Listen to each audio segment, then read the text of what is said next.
afternoon, ladies and gentlemen. Welcome to yet another interesting episode of the CXO Roundtable. CXO Roundtable is a platform for high-profile talks and conversations with leaders and experts in business technology and innovation that transforms leaders, impact organization, and to develop evolving business models. This is an initiative by The Talk, a new media and thought leadership platform. This event is brought to you by the Tata Tele Business Services. It is the country's leading enabler of connectivity and communication solutions for businesses, with services ranging from connectivity, collaboration, cloud, security, IoT, and marketing solutions. Tata Tele Business Services offers the largest portfolio of ICT services for the businesses in India. Today, it's a very interesting session, and we'll be discussing on how cloud communication suite is helping the future of Bfsi industry. But before that, let me quickly introduce the eminent panelists who are here with us.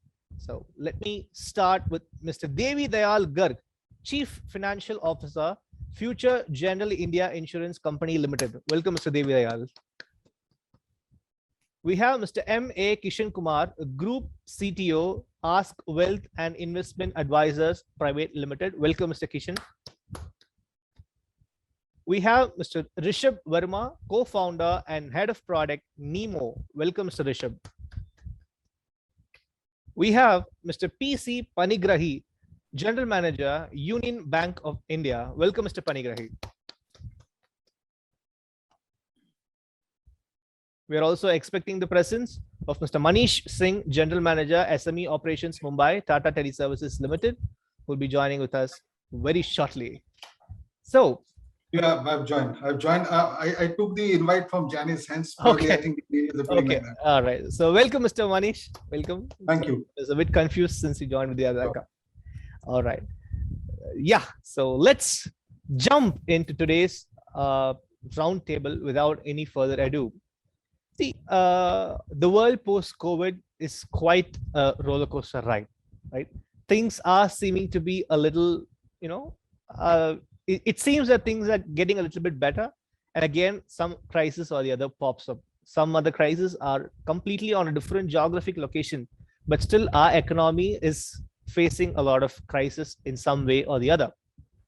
Under given scenarios, the aid of technologies and aid of organizations like the Tata Tele Business Services and their solutions are helping organizations across various sectors to ensure that our business is hitting the ground and running continuously without any hassle, and enabling us to connect with our own team members and also with our clients in a more effective manner without the boundaries of geography. So, ladies and gentlemen, today we have such a lovely panelists with us, all ranging from the financial sector, with whom we'll be discussing on how technology is helping them to enhance their business. So let's jump into today's roundtable discussion. My first question is going to be a very simple and straightforward question. Dear panelists, do you think that the BFSI sector seeing growth post the pandemic issues? I would like to start with Mr. Devi. Over to you, sir. So could you please unmute yourself? Yes. Yes. First of all, good afternoon, everyone. I'm really pleased to have this opportunity to present my views on this panel. And I'm sorry to interrupt you, Mr. Devi Dayal. Your video orientation is no. Yeah, better now. Okay. Yes, sir. It's better now. Yeah, it's better now. Please go ahead. Yeah. So very happy, very good afternoon to everyone, and very happy to be a part of this August panel. It's my privilege to present my views on this. So, as far as BFSI industry is concerned, and more particularly, I will talk about the general insurance side, which I represent. I represent Future General India Insurance Company Limited. So we are seeing pretty good growth pre-pandemic, and this growth actually means last year we had about at industry level was about 11% growth overall. As a private general insurance actually grown over 15%, and we as a company we were 20% growth in our retail business. The growth is coming from various factors, and one which everybody is aware of, actually it's more of health, more because of the awareness of protection for health is increasing because of pandemic, and otherwise as well, basically people are getting more conscious. The other thing that also basically helping the insurance industry particularly is again need for protection of other assets also. It's not just health that is growing. We have good demand for other products, like whether you call it property, whether you call it your assets, even not just property. So there is growth. In case of motor, there is slowdown, so and more driven by this kind of chip shortage, and then lower basically motor side of sales. New motor sales is not there, so that's why motor is low. So overall, if you look at our industry, basically about 40% actually comes out of motor only. So but in spite of that, still overall industry level we are growing and growing well. All right. So industry is growing post the pandemic issue. So Devi Dayal has started today's session on a very, very positive note. Let me pass it on to Mr. Kishen Kumar to see his views. Over to you, sir. So please unmute yourself. Sorry. Yeah. Thank you for having me, and a warm welcome to all the fellow panelists.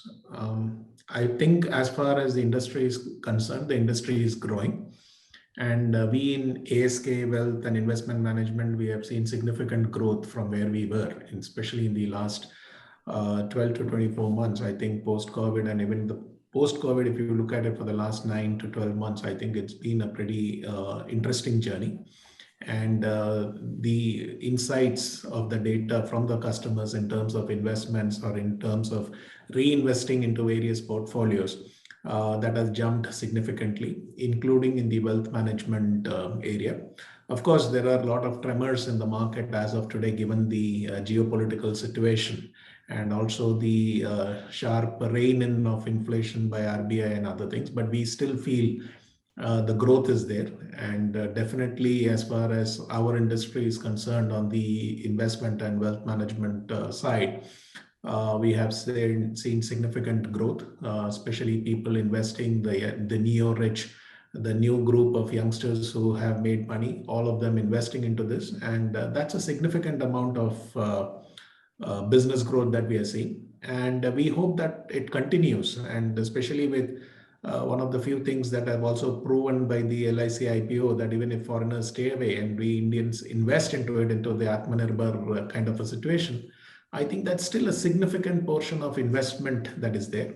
And yet the equities market, we see only about 5% of the total Indian population, 5 to 8% of the total Indian population who have invested. So there is a lot of scope, there is a lot of potential, and we feel it will continue to grow. So we are actually optimistic on that, and we are not cautiously optimistic, but purely optimistic that the business will grow across all these areas. All right. So another person with optimism, with optimism showering to this panel. Let me quickly pass it on to Mr. Rishabh to see his views. Good afternoon, everyone. Thank you for having me on this panel. And so I think looking at the panel, I'm the one person who's representing probably the fintech area today. I feel there's definitely growth, because there's a lot of awareness that has been spread in the past 2 years of the pandemic. People have started moving towards more digital channels to adapt and to see how the financial journey of an individual or a business can improve. So there are channels like neo banking, which has now come into the picture. There are other loan-based and insurance-based fintechs which are coming into the market, which are also expanding at a very good rate, as we can see. If I have to talk about adoption of this post-pandemic, I think the main shift that has happened is people were initially focusing on the operational efficiencies of their business. Now they are focusing more on the operational risks that they have to cover, which is now a very important part of any decision which has been taken in the industry, whether it's fintechs, whether it's standard BFSI or just banking, if taken into consideration. I think overall there's a huge shift to the digital modes. The user experience is now also becoming a very important part. So, for example, my own company right now, Nemo, we are focusing on the freelancer market because we feel that the gig economy is actually the future of the global growth, which is going to be a huge part. Because if you look at some of the stats, there are countries which are now literally 50% of the workforce of those countries are currently freelancers. So I think due to pandemic, a lot of people lost their jobs. A lot of people got the importance of probably running their own startup. A lot of people wanted to start their own thing individually as a freelancer. So that market has grown suddenly from a 20 million odd people market to a 60 million odd people market just in India. So I think overall, the fintech market is growing for sure. The BFSI market on top of that is obviously growing. And I think collaboration is something that is helping this market even further. All right.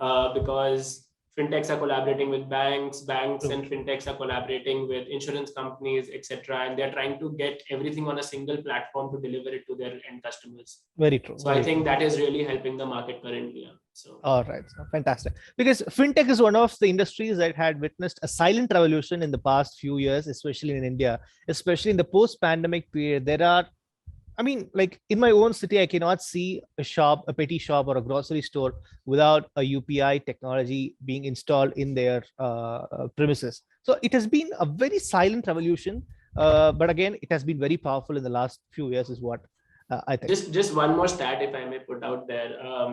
87% adoption has happened towards fintechs just in the last year. Wow.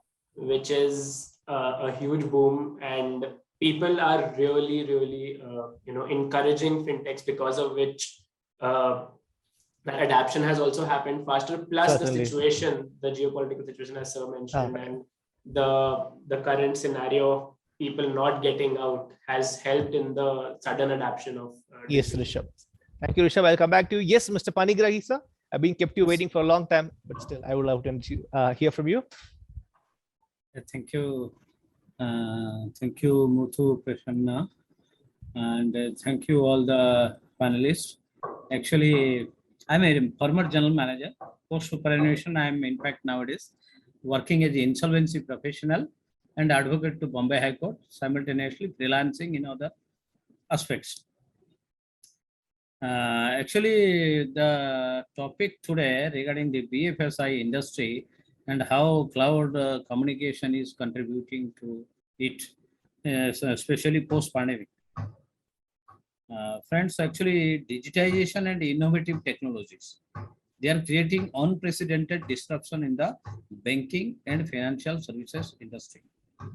And especially the lenders, they need to be extremely agile to meet the rising expectation of the customers.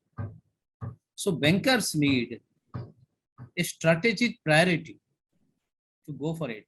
The number one is strategic priority, how they will have to deal with the situation, because it is followed by increased customer experience post-pandemic and also the regulatory landscape. So these are the basic aspects.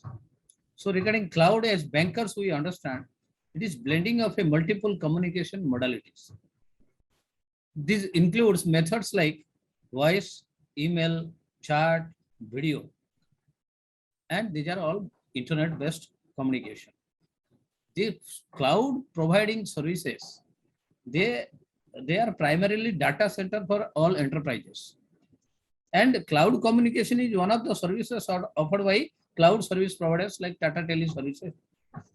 And see, in banking, what has become in banking and financial services industry, what has become more important nowadays, it is the requirement of customer onboarding, first of all. Then digital lending, sales automation, and many other services, including prevention of frauds in almost all the areas, prevention of frauds. Then mostly product recommendation also, that is also more important. because the technology can also suitably go for a recommendation of the product. Okay. So it is necessary for swift absorption and adoption of new technology and innovation. Okay. And mostly the quality of infrastructure the industry is to have, the banks are to have, are crucial elements for any digital lending system, not to speak more of payment system. True. True. Because digital lending system is to go a long way in banking industry. Okay, sir. Why enterprises were forced to go virtual overnight? This is a question normally asked. Okay. Normally come to our mind. Why enterprises were forced to go virtual overnight?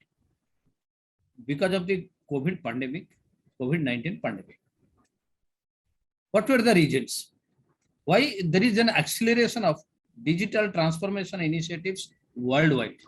Sir, if I may request you to keep it a little short, because Yeah. there are a lot of questions coming up. Yeah.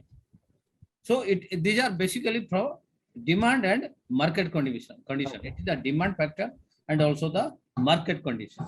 Oh. So how financial services of the future look like in the cloud?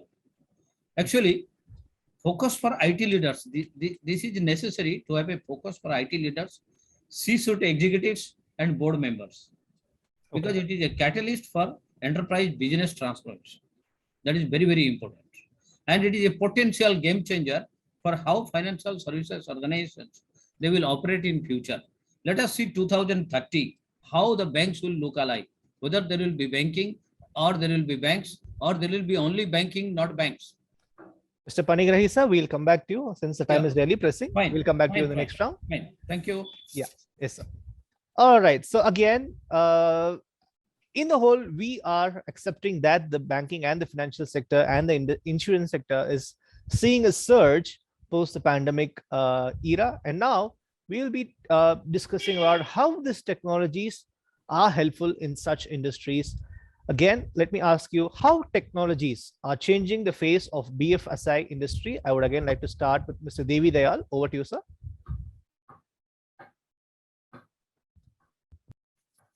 So please unmute yourself.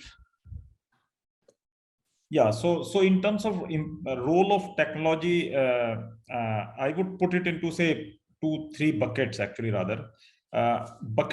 First bucket is basically the customer bucket. So how the customer is looking at technology, and customer from all perspective, basically customer is getting more digital savvy. He is going to insurtech companies to buy insurance. There is so many now. You see web aggregators, you see the policy bazaars kind of basically brokers who provide this, and they in a very short period of time, in fact maybe last 2 years, they would have actually multiplied their top line, their sourcing of customers. So that is one revolution sort of thing which is happening. So companies are adopting more and more digital modes. And now it is a basically question for the say manufacturers of insurance like us, how to best utilize this infrastructure which is created by the insurtech companies. So that is from the customer perspective, and how much digital capabilities that we built in-house to reach to the customers directly ourselves. So that is one basically aspect that we are actually really looking at, the role we see of these insurtech companies. The second aspect, which is basically how efficiently then we can internally change our operations, change our way of working to make use of this technology. Again, back to how much, say for example, we look at digitizing our operations. We issue policies without any interference, without any human touch. It's called STP, straight through processing of policy. So policy gets issued directly, data is fed by our agents or distributors and or the customers, and then it passes through different basically the buckets, and it finally policy gets issued and then delivered to the customer through maybe WhatsApp, through email. So there is no paper involved in between, there is no human involved in between, basically in terms of issuing the policy. Same way how you underwrite the risk. So then again, you use a lot of basically technology and get to STP process, automatic underwriting of the risks. The third aspect, the processing of claims. Again, you lot of remote. So Devi, also, can I remind you to please keep it a little short? Yeah, sorry. So I will just finish. So in a nutshell, basically, end to end, how we use technology and become ourselves more efficient and more lean and trim in terms of our cost of operations and service to the customer. That is the key, and that's how we are making use of the technology. Thank you, Mr. Devi.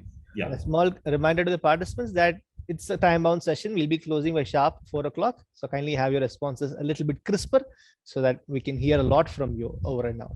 Yeah, over to Mr. Rishabh to share his views. Yeah, so I think majorly the main sectors which I've seen are using technology more efficiently are payments, lending, and insurance. Again, digitizing of all of these processes. Majorly, one of the biggest problems that I probably saw in this market was the complete digitization of onboarding of customers, which has been a challenge in multiple spaces, especially when we were running a neo-banking concept. I think in the retail market, people have still achieved digital onboarding as a process, which is completely digital. But in the SME segment or the business banking segment, that is still a challenge. So I think that is one segment which I feel can improve. But digitization and adoption is happening pretty well right now. And these are the three segments which I particularly see are growing pretty well. All right, Mr. Rishabh. Mr. Kishen Kumar, can you share your views on this?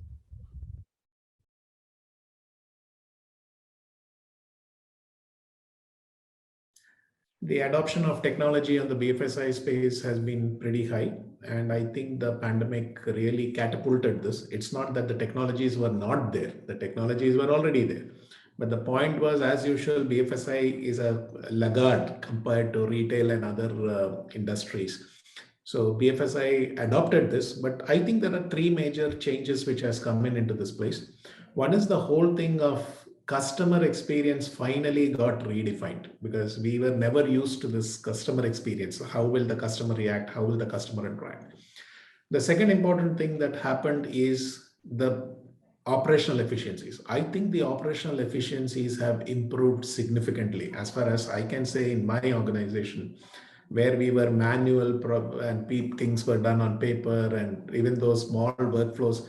The whole digital concept in its true sense redefined the business operations and the customer experience completely. Technology, of course, that's probably your next question. But the point is, the process, the customer experience has resulted in a huge reward. And just like Mr. Devi Garg earlier suggested, the entire thing is paperless, or Rishabh saying paperless. Now the whole concept is paperless. Nobody wants to come into the physical world, sign a physical thing, put a document, give a document. All those things have vanished. So I think this is a huge upside. And probably the next step would be how do we relate this to the expanding or enhancing customer experiences to the new level. Of course, I don't need to speak about NPCI and payments and other things. Those are a different ballgame, but I think it's a game changer that we had. And though not in the right sense, but also a wrong sense or right sense, I should really thank COVID, because we only show our best when such disaster situations happen. Otherwise, the technologies which were there, internet banking, all these things were there for donkey's years. At least my experience of 32 years in banking and in the technology sector. But this finally has become a reality. And I really should thank. One last point on this is the ability of the government to provide all the interfaces, the integrations, the APIs to allow you to do things, whether it is an Aadhaar, whether it is a CKYC, whether it's a CVL-KRA, or whether it's a MOFA, the Ministry of Affairs. All these kind of things were phenomenal. And I think that has changed and has become a game changer globally, not only in India. All right. Thank you so much, sir. When we're talking about the incorporation of these technologies in our businesses, it is also very important to admit the fact that post-COVID, a lot of industries are into collaboration. The similar industries are working with a collaborative nature. Under such circumstances, companies like the Tata Tele Business Services are offering a lot of technologies which are enhancing this collaborative solutions. So I would think this is the right time to bring Mr. Manish in this discussion. Mr. Manish, what do you think the collaborative technologies like cloud communication suite can do to the BFSI industry? Okay, thanks, Muthu. A very good afternoon to all of you. I think a real pleasure to be amongst all of you. And I think in the first 15-20 minutes itself, a lot of insights have come from you, which will definitely help people like us in designing further portfolios, product portfolios and services, which I'm sure will help and enable institutions like yours. See, to start with, as Mr. Kishen Kumar was also putting it very correctly, like these technologies are there. I mean, it's just that, something like COVID had to happen to make us realize that it's so important to adapt to these technologies. So earlier banks and other BFSI vertical, the ecosystem itself was very reluctant to consider cloud environments, primarily citing privacy issues, security fears, and regulatory requirements also, and also the complexity of integrating the internal and the third party legacy systems. But I think once we got hit with the pandemic, I think whatever that we were probably planning to do 5 years from now or maybe more, we immediately adapted to it. That's the kind of change which has happened. And from my side of the table, because I do keep interacting with so many customers, which includes various industry verticals, IT, ITS, BFSI, education, hospitality. We are getting some excellent feedback from the BFSI vertical, which is basically enabling us to design a lot of products too. So today, if I look at Tata Tele Business Services, we have a wide portfolio of products, connectivity solutions, we have cloud-based solutions, we also have IoT solutions. So that is how we have designed. We are lending a lot of support to smaller cooperative banks also, because typically a smaller cooperative banks, they do not have a very involved kind of an IT infrastructure or somebody who will take care of it. I think cloud will basically play a very important part in that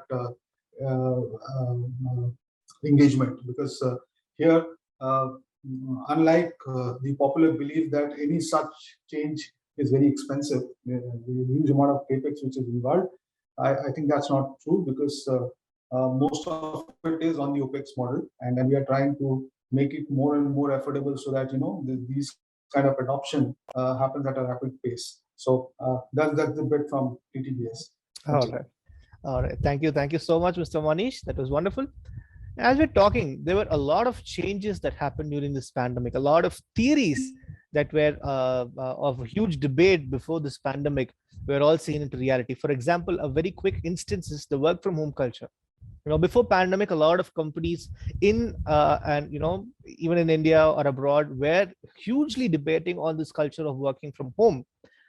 But maybe for a country like India, there were a lot of hesitance and a lot of challenges. But post-pandemic, a lot of countries are still working from home, correct? And this working from home concept has evolved, and today it is like work from anywhere under the umbrella called remote working. All you need is a good internet connection, a laptop, and you can sit and work at any place at your comfort. You can sit at the comfort of a hill station. You can sit inside a resort.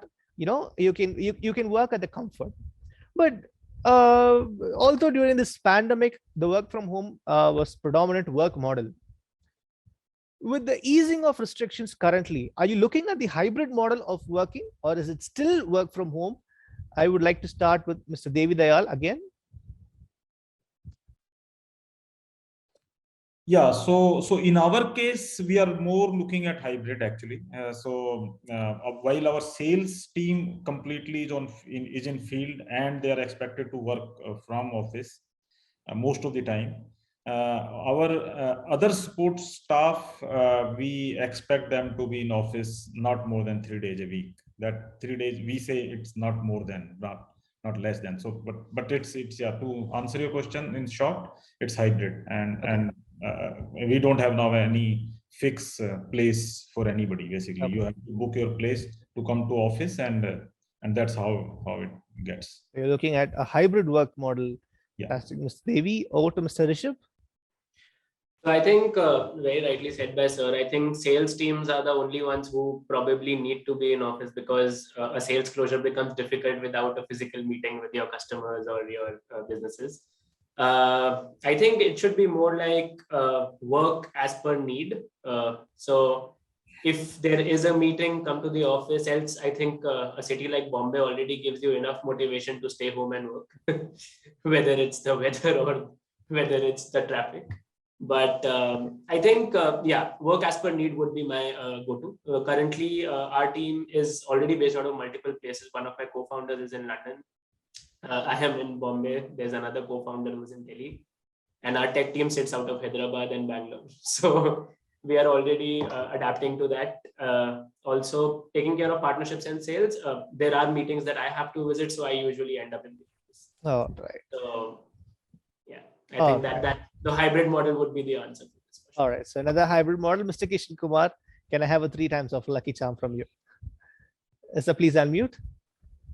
I think it's a difficult this thing, because it's very easy to do it in the tech world and other things. Adopting the same thing in a financial sector, especially in businesses like ours, which is in HNI and ultra HNI kind of a situation where we really need to this thing, be in office. And also, of course, in our case, the difference is the sales guy should be out of the office. They should never be in the office, which is the standard rule. So that point is fine, but yet there are certain challenges on the regulatory front and the compliance front related to SEBI and RBI and other things, which necessitates some people to be there, some documentation and other things. So there is a concept of hybrid this thing. And I think the biggest challenge is for the HR policies to evolve. The second important thing is the maturity level of the people in the organization, because unlike the IT, which is anyway working from anywhere, the companies in the financial services, especially in places like Bombay, the levels of maturity on these areas is a little circumspect. So, but at least given the fact that the managers have the right to decide who wants to be there and other things, so that makes it a hybrid model. But I'm of the opinion that a hybrid model is the way of the future. In fact, if you ask me today, if I've asked about 10 people to come for interviews, all of them want to do it on Zoom. And then there is a huge difference. In fact, the last 3 to 4 days, when we asked people to walk in and then do the Zoom interviews vis-a-vis the people walking in for physical interviews, there's a massive amount of difference. And from what is written on the resume and the way they speak on the Zoom to when we actually get them physically to the office and interview them for certain things, I think there's a difference. So I think this hybrid mode will continue. This hybrid mode will stay. To what level of flexibility it is, it's a question upon each business. I leave it to the business guys to decide, because Rishabh can afford to do it because they are into that kind of a business. Whereas people like us who have a different kind of a constraint in terms of running businesses will work in a different mode. But yes, by and large, agreed on the fact that hybrid is the way to go. All right. So yet another hybrid model. Over to Mr. Panigrahi. Yes, actually work from anywhere and flexible working. These are becoming more commonplace, and for this, what is the basic idea? To facilitate anytime and anywhere communication and working. But in the banking sphere, it is the policy level that decides which are the factors. Because ultimately the aim is to increase the traffic, build an audience, and drive the sales. So the hybrid model, wherever and to the level it is required, it is a board level policy to be decided. And as for the necessity of the consumer and requirement of the provider also. Okay. All right. Thank you. Thank you so much, Mr. Panigrahi. So we've been witnessing a lot of our panelists agreeing to the fact that it's going to be a hybrid model that is going to be very effective in the upcoming days. Mr. Manish, with all that being said, how the Tata Telebusiness Services can help to improve the hybrid work models of the BFSI industry. Well, I think, Muthu, we have already done quite a bit on that because we had sensed that this hybrid culture or this hybrid model will continue, and it makes a lot of sense also for certain industry verticals rather than going to office. And as Rishabh was pointing it out, in a city like Mumbai, I think traveling itself is a big challenge, to and fro. So rather use that time more productively, So I'll just give a very small example. We came up with a cloud communication product called SmartFlow, which is nothing but a voice solution, which is meant for all kinds of industry, but it has particularly given a lot of benefits to the BPO, KPO, and the BFSI industry, where you don't really need to go out of home. You can, at the convenience of your home, you'll be in touch with your clients and your customers. Okay, and the best part is it is customizable, so you can customize a host of reports that should go to the supervisor basis, the calls which are being made. So that is number one. The second, our toll-free number, our toll-free services is also on a cloud platform. I mean, it's network agnostic, obviously. We have the capability of landing a toll-free number even on a mobile number. So, if you are at home and carrying a mobile, you should be able to pick up that call, which lands on your toll-free number. So I think we already made a lot of progress into this. But definitely, since we all agree that hybrid model is there in future also, I'm sure we'll be coming up with very interesting products in future also. Okay, I think on behalf of the panelists, I think we're all very excited to see all those kind of technologies coming in and the way we incorporate in our business to make our lives a little easy.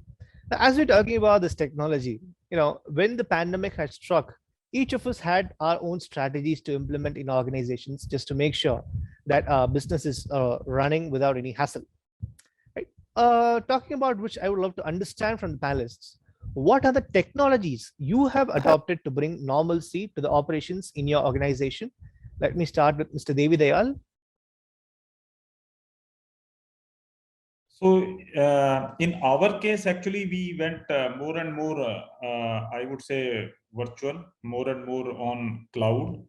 So we are basically implementing tech. We have enabled everybody with laptop. So everybody can work from anywhere. So that is one. The other thing is data and servers. We moved all to virtual, basically, rather than being physically set up in our offices.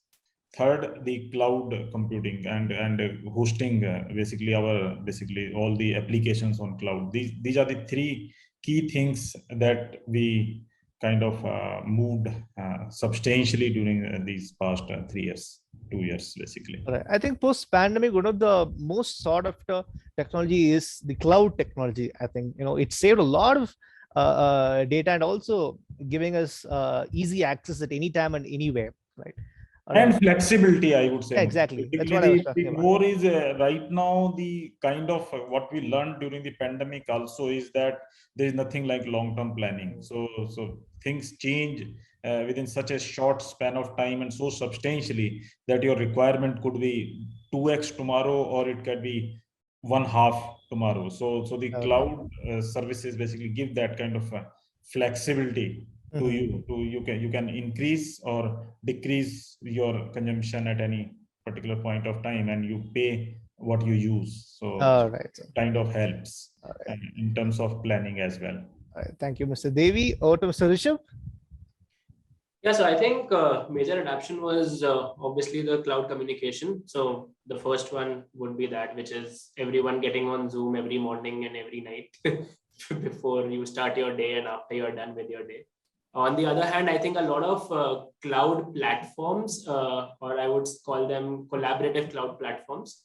So one would be your chat system, so something like a Slack. Other could be collaborative working systems like Notion or a Trello.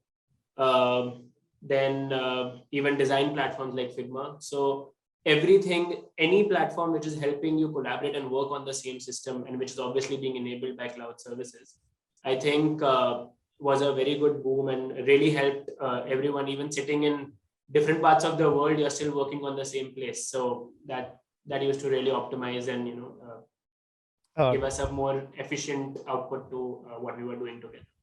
All right, Mr. Rishabh. Mr. Kishen Kumar, can I have your views? Sir, you have to unmute yourself. I think the cloud by default is a strategy. So we didn't actually wait for the pandemic. So when we moved here, probably when I moved back to India in 2018-19, we directly migrated to the cloud. We don't have a data center at all. In fact, so when we moved to the cloud in 2019, so on 2020, March 23rd, when everything got closed, we were not impacted because all our applications were already on the cloud. And the data center was of no use because we were using it for some smaller things. So it really didn't make sense. So I think the cloud is the way to go. And also it is also a very important part of future business.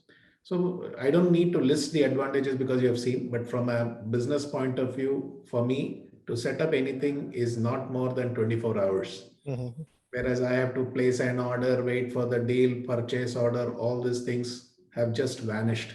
Okay. So it's come to getting it up and running in 24 hours. Applications are there. Mm-hmm. But there's only one complaint that I have. I mean, it's not a complaint. It's basically the industry standards on which is the technology has to be done as per the cloud components. Okay. And today, unfortunately, whoever be it, whether it is fintech or whether it is the regular application, maybe what we call as the COTS product, which are there, many of them don't conform to the cloud standards of development. And that is a biggest challenge that we face, which is hampering in efficiencies. Okay.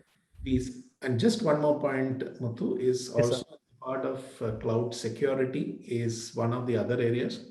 Yeah. So applications are getting written. It is getting written to match the traditional ways. One should understand that even if you wrote an application in a data center, you would have the same virus attacks, you would have same malware, you would have the same thing.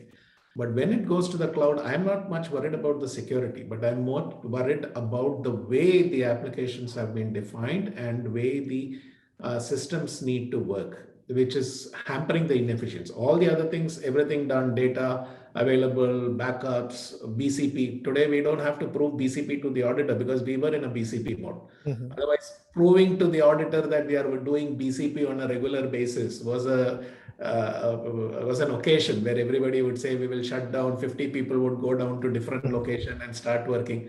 Today, you don't have to prove all those things because it's already that kind of a mode. Mm-hmm. So I think those are the significant changes and the cloud is the way to go. I mean, it was like ASPs in 2000, 2002 when we started, people never trusted. Very true. A different version. That's it. All right. Thank you, Mr. Kishen. Mr. Panigrahi, can I have your views on this? Yes. Actually, cloud communication is helping the industry immensely in handling incoming inquiries, even in a remote working scenario. And that too with a limited manpower also. And also with an assurance that no single lead will be missed. Actually, cloud itself, it is treated as an ass in our sleep. It is an ass in our sleep. And it is a destination for the banks and other financial services firms to store data and application that is being utilized equitably. And it helps accessing advanced software applications via the internet. So actually, what banks desire, that is cost management, containing cost, then increasing customer insight, then delivering market relevant products, and quickly and efficiently to monetize the enterprise data assets. These are all important issues which are being received. And especially the lending space, where lending space, then business intelligence, to drive profitability of the banks, which is the prime agenda, and most important, data protection. So for this, it is being a important ingredient. All right. Thank you, Mr. Panigrahi. See, we've been talking about the entire process of digital transformation, but I also remember a panelist expressing the view that for a salesperson, in-person meetings are always very effective, no matter what the technology is, no matter how efficient a video call is. Communicating with your client and closing a deal is always very efficient and effective when it is in person. But today, there are still restrictions in a lot of places to meet in person. Still, people prefer virtual meetings, although the situations are a bit, becoming a little ease. There are a few people from the management side, or a little bit up in the hierarchy, who still doesn't want to take any risk, and they still want to have virtual meeting. With all these current situations prevailing, how are you communicating with your customers currently, and what are the challenges? I would start with Mr. Devi Dayal again. So the customer side, I think, what basically other panelists also saying, the real sales basically happens when you meet. But when you have communication channels open, then you can actually, some of the deals you can close on basically virtually as well. The communication means that usually we use we is more of SMS, and then you get to the Teams meetings and Zoom meetings and those areas. That is one. The other communication modes, which is more of email or the WhatsApp business, is being used more for delivery of policies and those areas. Actually, that's the pretty brand communication for us. Apart from, of course, to some extent, we use our social media platform to communicate with customers. Yeah. All right, Mr. Devi Dayal. Over to Mr. Rishabh Verma. I think social media marketing has played a huge part in this scenario right now. So we've reached out to our customers through Instagram, Facebook, even LinkedIn for that matter. And more than anything else, I think, yes, as Sir mentioned, so cold reaching out to our customers like SMS and WhatsApp for Business has played a huge part as well, because of being a cheaper mode of communication. And also the adoption of WhatsApp for Business WhatsApp has increased. So reaching out to your customer becomes easy and very direct. On the other hand, I feel a lot of communities have been built. A lot of groups, a lot of communities, a lot of WhatsApp groups also, I mean, in general, have been built for, specific kind of markets. Like, let's say, even if we pick up Bfsi, for example, Bfsi itself has multiple groups in which you'll find senior management, you'll find, product people having a different group altogether. So any kind of reach that you want, I think social media has really given us the target or the place to reach out to different kind of people. So like, for example, LinkedIn can give you all the business professionals you need. Similarly, Facebook and Instagram can give you the reach because of the youth or the young group of customers that you can gauge from there.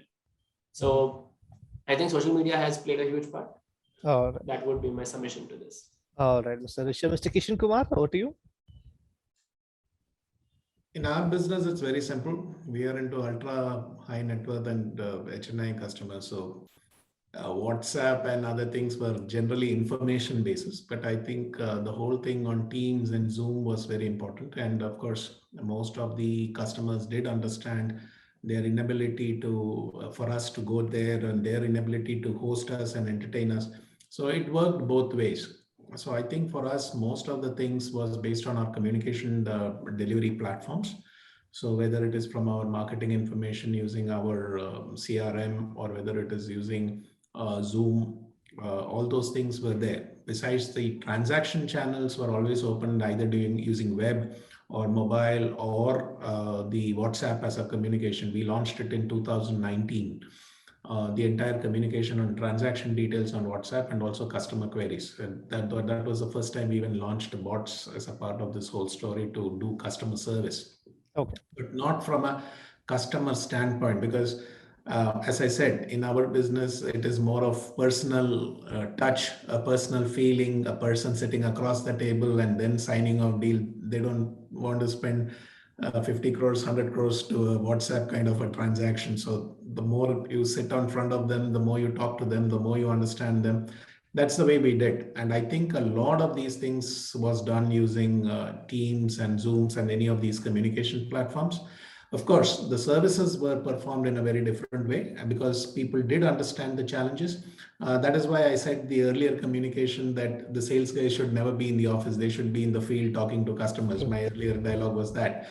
It's completely related to that. So I think the customer delivery platforms are going to play a huge and vital role in future. And the whole thing about one of the other things which I also made my earlier statement about the whole thing about customer experience and other things. Customer experience is just not the experience on a web or a portal or a front end, but it is also the insights that you have on customer and how you are going to talk to him about putting up the right product or discussing a right solution with the customer. So that's the difference that we see, and I think that's going to make a change.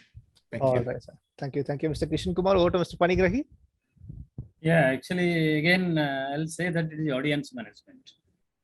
Actually, cloud communication tools are device agnostic, and they provide the real-time intelligence to organizations. Okay. And this cloud platforms, they make customer relationship management simpler and more effective with the data, and that too data on customer activity and their behavior. That is more important for industry like banking and insurance. Okay. They also provide us real-time intelligence on customer facing interaction and their performance of calling agents also. Okay. So these are basics for any banks or NBFC. Using such type of analytics, enterprises can empower their staff to gain valuable insights that will help business progress. All right. Thank you, Mr. Panigrahi. As we're talking about how this technology is helping us, I'm pretty sure that there are a lot of challenges faced by the organizations as well, in one way or the other. So, owing to such situations, you must have an idea of some kind of solutions that might help you to enhance your business models. So, I would like to ask the panel, what kind of support or solutions you think that will help to enhance your business model? I would start again with Mr. Devi Dayal. I think if you look at overall, basically the key challenges that you are facing, and then you can actually have solutions for those challenges. So I think the foremost at the moment, and especially for the BSFI industry, you are looking at customer the data security. The security of the customer data is really key to us.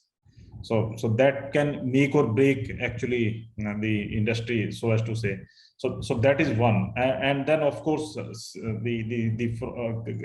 along with this comes the solutions around AI, ML in terms of fraud detection, wrong claims, the wrong policy issuance, the refunds and reconciliations is one of the major issue, and you are getting so many payments online, and then there are system downtimes or there are sync issues.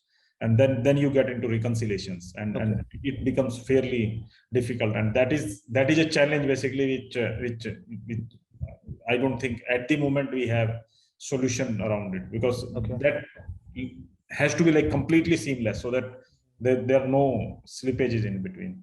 So, yeah. Mr. Rishabh, what do you think will be the solutions for you? I think very well said by sir, because I'll just add on a few points to that. The first one, I think I would continue is the data security, because that is high priority, and with everything moving towards cloud, security and data breaches have become a daily thing for banks to deal with. On the other hand, I would say the second thing would be the customer experience, because everything is going digital, because the customers were so used to talking to a customer service executive at the end of the day. It's becoming very difficult for them to now get adapted to talking to a bot or talking to a virtual assistant who is going to guide their way. So I think a lot of customers tend to get a little aggressive by the end of the conversation, and they're like, I don't want to use this. And for a company like us or company like ours, which is any of the fintechs I would talk about, it's like each customer is really expensive because the CAC is really high for us. So every customer that leaves you is actually a big dent in your numbers. So that is the second thing. And probably the last of all would be being future ready. I think every company, every bank is trying to become future ready now. I think, I don't know if you heard about this news, Cashfree as a company recently filed for a banking license in Metaverse. Yeah. So I think if people are taking steps moving towards virtual reality and metaverses, I think that's a thing that BFSI has to start thinking about as well. Right. And India is just, I mean, not India, globally, I think we are just moving towards it. So we have to start getting ready even with the compliance. All right, Mr. Rishabh. Mr. Kishen. Thank you, Mr. Rishabh. Over to you, Mr. Kishen Kumar. I do agree with Rishabh on that point because JP Morgan launched its entire bank on Metaverse about 2 months back. So I think the world is completely into that, but how much of that will get adopted and how much of that is yet to be seen. Because this whole concept of Metaverse, which is now new for the last almost 12 months to 15 months, has already been adopted in various films. If you look at, right, from Doctor Strange to before that to Assassins and other stuff. So the question is, how much will you adopt to that? The second important thing is the existing part, which I am more worried about, is the PII, which is still pending in the IDPR, which is still pending in Parliament. That is one of my biggest worries as to how they are going to execute and what this, because it's not like the standard GDPR, which could be executed and put in place. So that's the biggest challenge. The third important thing that I think is on the cloud telephony and other stuff today, because that is not available. And today, if you look at it, even as Tata, you are providing only from Bangalore or Ahmedabad. You don't provide it from Mumbai and other places. Whereas a guy in Mumbai will never understand if you give him a 079 as a code, that will never work, because that guys will feel, who's this guy? And on a true caller, you will get a different kind of an image. So for me, these are some very important characteristics which are going to happen. Okay. And also the overall change in the financial services. I think the RBI has done a great job by rejecting all the 6 licenses now on the this thing, because we've realized that out of the 11 payments banks which come in, hardly 3 of them survive. So this whole business of payments, which we knew right from day one, is not the sustainable business till NPCI came in, after NPCI came in. So I think the whole concept of just getting into like a swarm of things to provide the niche services, I think especially niche services are important. You can provide security to a certain level, but if I don't have security in my house, that's my challenge. So whatever you provide is not sufficient for me. That's what my earlier dialogue of how can developers develop applications on cloud to provide security or have the code management done at that level to do that. So what you might provide is a firewall or a whatever you call it, but the point is, how do I provide application security? How do I provide data privacy? How do I manage customer intimacy without breaching on their privacy policies and confidentiality, which is going to come? So especially in the US markets, you have all these kind of privacy policies, confidentiality policies, GDPR, which was earlier for Europe, now is selected only for Germany and other countries. Our IDPR is still under process. So how am I going to look at the data in its entirety is another big this thing. Today we have super apps using one data from one app to another app within the organization. That is breaching of confidentiality, if you ask me, because ideally I should not be able to use my user ID password, user ID or phone number, if I'm trying to buy one thing into another area, because then you will start putting marketing messages to me, which is again a breach of confidentiality, or D&D increases. So these are some very big challenges that the industry need to start looking and considering, rather than looking at the traditional space. All right. And the compliance, one last point, compliance and regulations will form a very important thing. And I think the investment into compliance and regulatory requirements are going to be very high. Thank you. All right. So thank you, Mr. Kishen. Over to you, Mr. Panigrahi. Yes, only one line. Yes, sir. It is increased focus around data sovereignty and consumer safety. Okay, data sovereignty, customers. Then coming to in-house, in banks, especially revaluation of operational control system Okay. and getting out of the arduous control process. All right, sir. All right, sir. All right, Mr. Manish, one last question to you. How Tata Telebusiness Services can support with technology solutions that will help to enhance overall operations of the BFSI industry? Okay. Muthu, see, I think going back to the question again, I had just one quick view.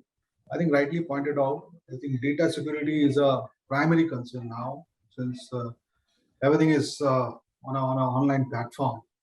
So that is number one. The other is scalability. So it needs to be scalable. Should not be.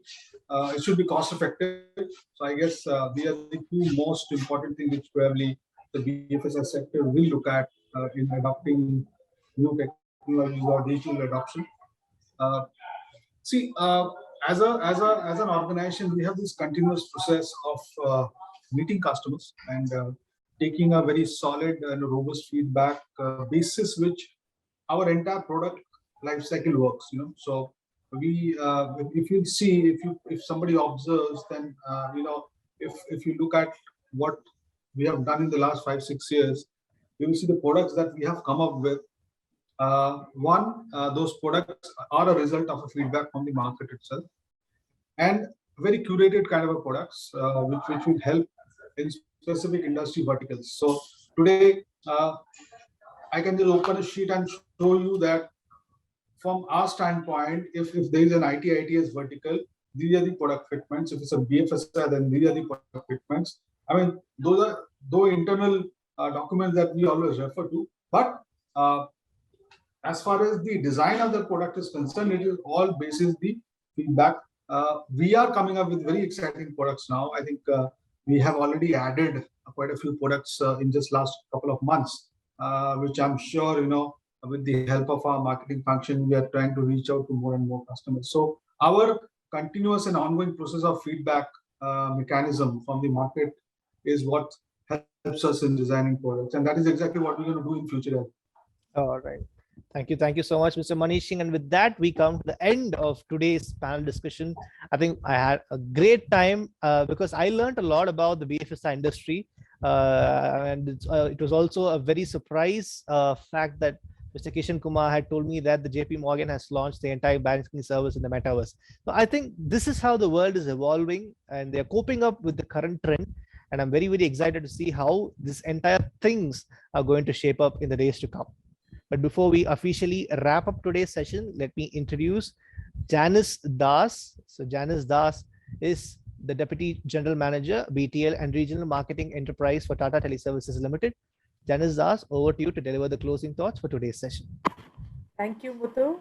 And thank you, Rishabh, Kishen, Panigrahi, and Devi, Dayal, and of course, Manish. Thank you so much for your great insights.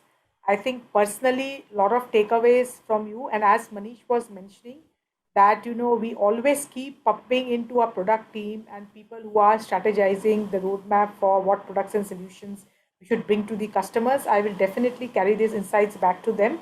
And in future, would love to engage with each one of them in similar forums, or maybe I can just come over and meet you just to understand, if you have any thoughts which you would like to deliver as you did today for Tata Business Services.